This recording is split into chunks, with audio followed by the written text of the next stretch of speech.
Dear listeners, स्वागत है आपका हमारे मोटिवेशनल चैनल नया सवेरा में। आज की कहानी श्रृंखला है अभिमन्यु वध, अधर्म की पराकाष्ठा। आज की कहानी सीरीज शुरू करते हैं, उससे पहले वीडियो को आप सब लाइक कर दीजिए। चलिए अब शुरू करते हैं आज की कहानी सीरीज अभिमन्यु वध, अधर्म की पराकाष्ठा। अभिमन्यु वध महाभारत में अधर्म की पराकाष्ठा का उदाहरण है। महाभारत युद्ध के 13वें दिन की बात है। युधिष्ठिर को चक्रव्यूह में फंसाकर बंदी बनाने की मंशा से कौरवों ने अर्जुन को दक्षिण की ओर युद्ध में फंसा रखा था। युद्ध के नियम के अनुसार यदि कोई योद्धा किसी योद्धा से युद्ध करते समय बीच में युद्ध छोड़कर भाग जाता है तो उसे हारा हुआ माना जाएगा। इस कारण से अर्जुन दक्षिण की ओर ही युद्ध कर रहे थे। समय की गंभीरता को समझते हुए द्रोणाचार्य द्वारा चक्रव्यूह की रचना की गई। यह चक्रव्यूह पांडव सेना की अत्यधिक क्षति तथा युधिष्ठिर को बंदी बनाने हेतु आगे बढ़ रहा था। चक्रव्यूह का दूसरा नाम पद्मव्यूह है। इसको भेदना अति गोपनीय है। युधिष्ठिर को चक्रव्यूह भेदना नहीं आता था। यदि वह इस चक्रव्यूह में आते हैं तो निश्चित ही बंदी बनते और पीछे हटते तो उनकी हार मानी जाती।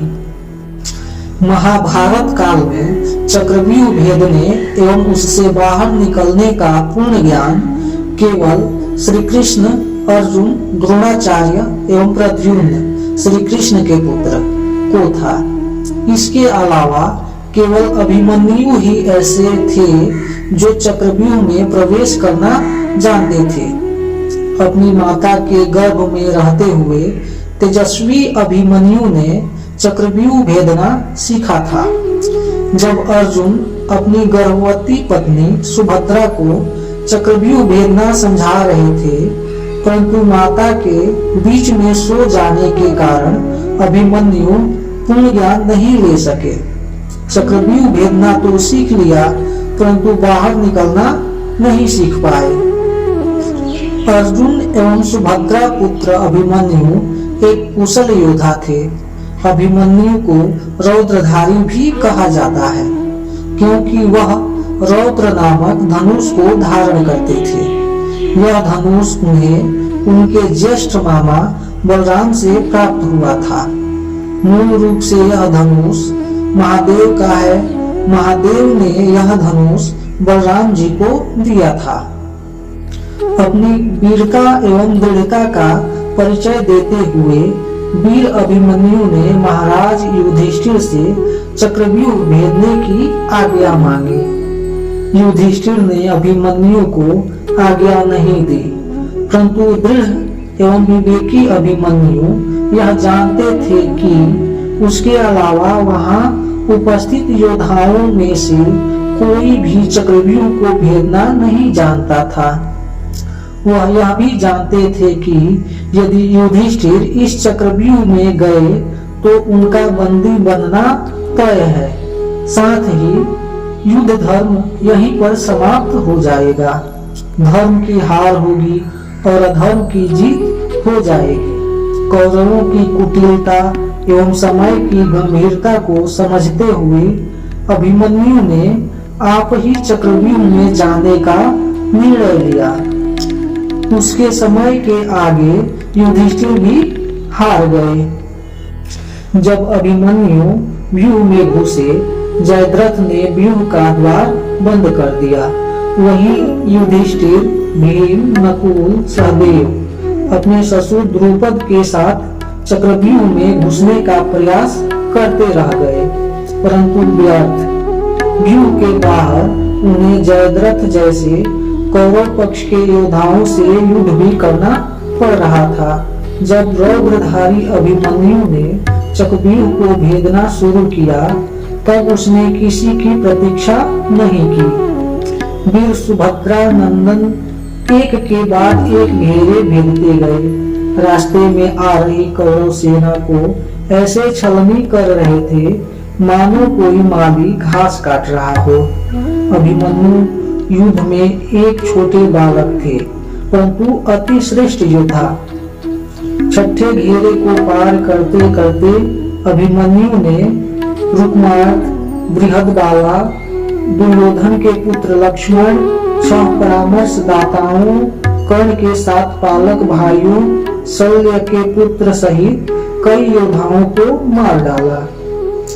यह सब देख कौरव पक्ष विचलित हो उठा। वीर अभिमन्यु से कौरव पक्ष के योद्धा एकल युद्ध करने में असक्षम प्रतीत हो रहे थे। दुर्योधन पुत्र हानि से क्रोधित किसी भी मूल्य पर अभिमन्यु की मृत्यु चाहता था। उसने द्रोणाचार्य से अभिमन्यु पर मिलकर हमला करने का आदेश दिया। महाभारत के युद्ध में जो पक्ष अधर्म का प्रतीक था, उसने अपना परिचय देते हुए अधर्म की पराकाष्ठा दिखलाना शुरू कर दिया। युद्ध के नियमों को तोड़ते हुए वीर योद्धा अभिमन्यु को बहुत सारे योद्धाओं ने मिलकर क्षति पहुंचाई। वीर बालक अभिमन्यु पर द्रोणाचार्य, दुशासन, अश्वत्थामा, कर्ण, शकुनि, दुर्योधन, कृपाचार्य, कृतवर्मा, वृषभसेन और द्रुमसेना द्वारा हमला किया गया। सारे योद्धा मिलकर इतनी वेग से अभिमन्यु के रथ पर हमला कर रहे थे कि अभिमन्यु का रथ टूट गया, परंतु वीर अभिमन्यु ने हार नहीं मानी। वह धरती पर खड़े होकर भी युद्ध करते रहे। उसकी ढाल मार के गिरा दी गई। तब उन्होंने रथ का पहिया हाथ में उठाकर उसे ढाल बनाकर युद्ध किया। इसी बीच जयद्रथ ने पीछे से महान योद्धा अभिमन्यु की पीठ पर भाले से प्रहार किया। भाला वीर अभिमन्यु के शरीर को भेदता हुआ बाहर निकल गया। फिर एक के बाद एक कौरव पक्ष के योद्धाओं ने अभिमन्यु पर बार बार वार किया। सुभद्रा नंदन अभिमन्यु वीर गति को प्राप्त हो गए। साथ ही उन पर वार करने वाले कौरव पक्ष के सभी योद्धा निम्न प्रतीत हुए। जब अर्जुन चक्रव्यूह को भेदते हुए अंदर पहुंचे तो अपने पुत्र की यह अवस्था को सहन नहीं कर पाए। तभी अर्जुन ने जयद्रथ वध की शपथ ली थी। महाभारत के युद्ध में बहुत से महान योद्धाओं ने युद्ध लड़ा, परंतु जो शौर्य, साहस एवं क्षमता वीर अभिमन्यु की थी वह किसी और की नहीं। सुभद्रा नंदन देवी द्रौपदी के प्रिय पुत्र अभिमन्यु अमर है। अभिमन्यु की वीरता सदैव प्रेरणादायक रही है। अगला सीरीज के लिए अपना विचार सभी कमेंट में जरूर लिखिए और वीडियो को एक लाइक जरूर कीजिए। धन्यवाद।